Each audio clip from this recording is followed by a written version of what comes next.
예레미야서 7장 30절에서 8장 3절. 오늘 말씀이 굉장히 짧은데 그래서 오늘 7장 전체 7장 1절부터 8장 3절까지 전체를 한번 보면서 본문을 이해하는 것이 굉장히 중요하겠다. 그래서 7장 전체의 주제를 보면 거듭된 불순종으로 외식함으로 버림받고 심판을 받는 이스라엘이라고 저는 주제를 정했습니다. 이 거듭된 불순종이 이스라엘에 어떤 형태로 나타나냐면 1절부터 15절은 뭐예요? 성전이 있어도 성전을 핑계로 계속 불순종을 합니다. 하나님의 말씀을 무시하고 우리에겐 성전이 있어. 그래서 하나님께서 얘기하시죠. 너희들은 역사를 모르느냐? 너희 조상들이 불순종하여서 블레셋에게 졌을 때 우리가 하나님께 불순종했나 보다. 그러니까 점검을 했어야 되는데 그렇게 하지 않고 뭐 했어요? 언약궤가 없어서 그래 해가지고 멀쩡한 언약궤를 실로, 그 당시에는 성전이 실로에 있었어요. 천막으로 된 모세의 그 성막 안에 있는 애꿎은 언약궤 가져와서 이제 이기겠다 했는데 블레셋한테 더 크게 졌죠. 더 크게 져가지고 언약궤까지 블레셋한테 뺏기고, 물론 그 이후에는 언약궤가 다시 돌아갔어요. 하나님께서 이제 섭리로 역사하셔가지고. 그런 역사를 봤을 때 너희들의 불순종함으로 니들이 성전에 나는 여기에 있으니까 구원받았어, 그렇지가 않다는 거예요. 하나님 말씀에 순종해야 된다. 그 다음에 16절부터 29절까지는 종교적인 외식과 불순종. 근데 이 불순종이 이스라엘 백성들의 우상숭배가 어떤 형태로 이루어졌냐면, 한마디로 이거예요. 금요일은 절에 가서 부처님께 공양을 드리고, 뭐 부처님이라는 건 그냥 이제 어쨌든 어떤 인물에 대한 존중을 표하는 거예요. 그게 신앙이 아니라. 그 다음에 토요일에는 점집에 가가지고 이제 제가 장로님이 될 수 있을까요? 약간 이상한 그런 게 있죠. 그 다음에 주일이 되면 예배 드리고, 월요일이 되면 그냥 세상 사람과 동일하게 살고. 그러니까 하나님과 세상을 겸하여 섬기는 짓을 하면서 너희들이 어떻게 내가 제사를 드리는데 왜 하나님께서 날 돌아보지 않으십니까? 이러면서 하시는 말씀이, 내가 사실 너희들에게 명한 것은 제사가 아니었다. 순종이었다. 너희들이 내 말을 지키지도 않고 내가 거듭 얘기해도 듣지를 않으니 나도 이제 너희들에게 듣지 않겠다. 그런 거죠. 이사야서에서는 그 제사 집어치워라. 이렇게까지 얘기를 하고, 그 다음에 오늘의 말씀은 뭐예요? 이제 하나님의 진노와 심판에 대한 것이죠.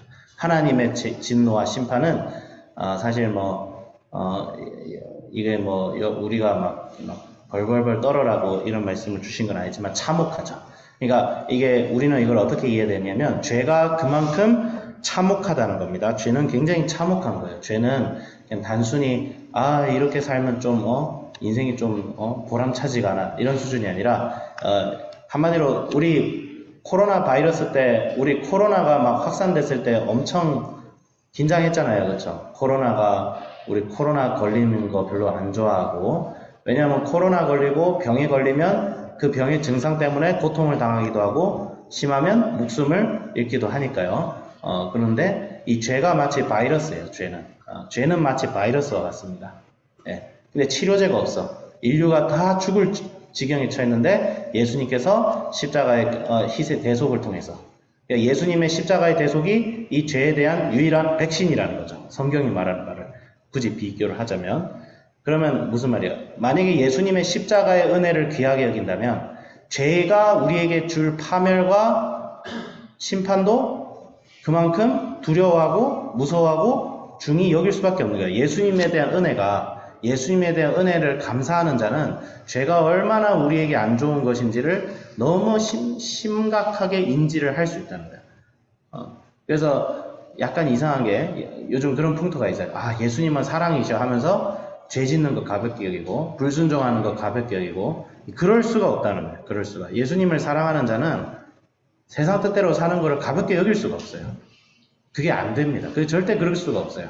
왜냐하면 죄가 내 인생에 얼마나 독이 되고 내 인생을 얼마나 파멸시키고 내 인생에게 얼마나 파괴적인 영향을 행하는 바이러스인지 그냥 느껴집니다, 여러분. 예, 인지가 되어집니다. 말씀의 삶, 기도의 삶, 하나님과 교제하는 삶을 통해서 하나님 죄 진짜 싫어하는구나. 그럼에도 불구하고 내가 죄를 지을 수밖에 없는 이게 나를 너무 고통스럽게 하는 거예요. 그래서 예수님 앞에서 죄를 회개하며 하나님 앞에 나아가는 자는 죄를 가볍게 여겨서 회개하는 게 아니라 이 죄가 얼마나 중한 것이고 내 인생을 파멸시키는 것을 알면서도 불구하고 죄를 지을 수밖에 없는 나에 대해서 고통스러워하는 거예요. 네. 그래서 약간 뭐 요즘 그런 게 있죠. 이신칭이 예수님의 십자가로 인해서 구원받는 것을 비판하는 사람도 있어요. 야, 그렇게 값싸게 구원을 주니까 계속 죄짓고 도덕적으로 파멸하고 이래서는 안 돼. 성화를 강조해야 돼. 여러분들 예수님의 은혜보다 성화를 강조해야 돼. 예수님 은혜와 성화를 구별지어요. 그게 절대 그렇지가 않습니다. 예수님의 은혜가 깊으면 성화도 깊어지는 거예요. 성화. 예수님의 은혜가 오히려 성화를 이끌어가는 거예요. 예수님의 십자가 집어치우고 성화해버리면 어떻게 되냐면 우리 다 망합니다. 오히려 절망해요. 내 힘으로는 절대 성화가 안 됩니다. 그럼 어떻게 돼요? 율법주의로 빠집니다. 율법주의. 네가 율법을 제대로 안 지켜서 그래 하면서 예수님 십자가는 집어치우고 이거 굉장히 잘못된 형태의 신앙입니다. 그래서 요즘은 뭐 구원이 취소된다. 그러니까 단순히 죄 지어서 구원이 취소되는 게 아니고 죄 지었는데 죄를 회개하지 않아. 그래서 한 10번 회개하지 않으면 어떻게 돼요? 구원이 취소된다. 그렇게 이상하게 가르치는 게 설교 요즘 그 유튜브나 이런 설교에 너무 유행을 하고 있어요. 그래가지고 도대체 기분파죠. 이게 어떻게 말씀을 이렇게 자기 기분대로 가르치는 거죠. 하나님께서 은혜로 구원 받는다라고 하면 그렇게 가르치고 그런데 왜 사람들이 이 구원을 이렇게 받았다고 얘기하면서 이렇게 죄를 저지르는 그럼 성경에서 확인을 해야죠. 이스라엘 백성들 지금 상태가 어때요? 예수님의 은혜에 감격하고 하나님이 나에게 주신 은혜에 감격한데 죄를 지어가지고 하나님께서 이렇게 심판하고 진노하시는 모습이라고 볼 수 있나요? 그렇지 않습니다. 절대 그렇지 않아요. 이스라엘 백성들에게 하나님께서 진노하신 것은 단순히 실수하고 죄 지어서 그런 게 아니에요. 그냥 마음이 하나님을 떠났어요. 그냥 마음이 하나님을 떠났어요. 죄 짓고 애통하는 마음으로 하나님께 나아와서 기도하는 자를 하나님께서 버리시나요? 아닙니다. 바리새인과 세리의 기도를 보세요. 바리새인과 세리의 기도의 차이가 뭐예요? 세리는 바리새인보다 죄 많이 지은 사람이에요. 실제로. 로마 제국의 앞잡이였어요. 우리나라로 치면 이완용이에요. 이완용. 근데 이완용 같은 놈인데 이 이완용 같은 놈이 하나님 앞에 회개하고 기도하고 주님 저를 용서하여 주시옵소서 저는 당신 앞에 고개도 들지 못하겠나요? 근데 바리새인은 뭐야? 실제로 도덕적으로 훌륭한 사람이었죠. 근데 자기 자랑합니다. 제가 이렇게 했고요. 제가 저렇게 했고요. 나는 저 이완용 같은 저 바리새인하고 다릅니다. 근데 이완용 같은 세리하고 다릅니다. 그런데 하나님께서 세리를 바리새인보다 의롭게 여기셨다. 여기서 중요한 건 의롭게 여기셨다는 거예요. 실제로 의로운 건 세리가 아니에요. 행함으로 보면 바리새인이 세리보다 훨씬 의롭습니다. 그런데 의롭다 여김 받은 것은 세리예요. 하나님께 은혜를 구하고 하나님을 사랑하는 자는 하나님께서 의롭게 여기십니다. 그 행함과 관계없이. 그런데 이스라엘 백성들은 뭐예요? 하나님을 사랑하지 않은 거예요. 하나님께 기대가 없어요. 그러니까 하나님에 대한 사랑과 하나님에 대한 믿음과 그 제사 지낼 때 뭐예요? 제사라는 건 뭐예요? 하나님 앞에 죄를 회개하는 거잖아요. 근데 그 죄를 회개해야 될 장소에다 뭘 두고 있는 거예요? 우상을 두고 있는 거예요. 우상을 두고 있어요. 나의 집에, 나의 성소에 내 가증스러운 걸 왜 두느냐는 거죠. 네.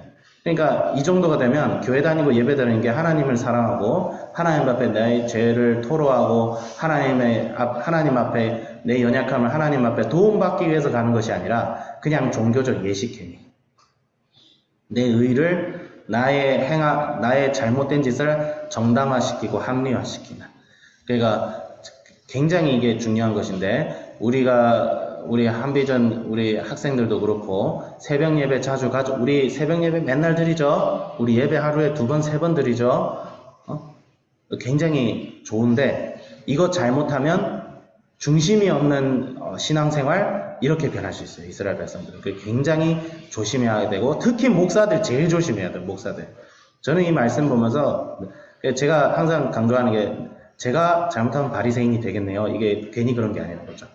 굉장히 조심해야 된다는 거, 그렇게 좀 적용을 해봤습니다. 자, 기도하겠습니다. 하나님 아버지 감사드립니다. 오늘 귀한 말씀을 통해서 하나님은 엄하셔, 이런 것이 아니라 정말 이 우리를 파멸로 이끄는 이 죄를 없애고 무효화시키고 우리를 의롭다 칭하게 하신 예수님의 그 십자가의 은혜를 감사하게 하여 주시고, 그리고 우리의 예수님의 십자가를 더욱 사모하여서 그 은혜로 성령의 견인하심으로 우리의 삶의 열매가 주님이 보시기에 합당한 걸로 바뀌어지는 놀라운 역사가 일어나게 하시고, 오늘 그것을 놓쳤던, 그것을 아예 망각하였던 이스라엘이 이렇게 파멸하였던 것을 보면서 한국교회가 이것을 통하여 경각심이 느껴질 수 있도록 우리 자신부터 예수의 길을 가게 하여 주시옵소서. 감사드리며 예수님의 이름으로 기도드립니다. 아멘.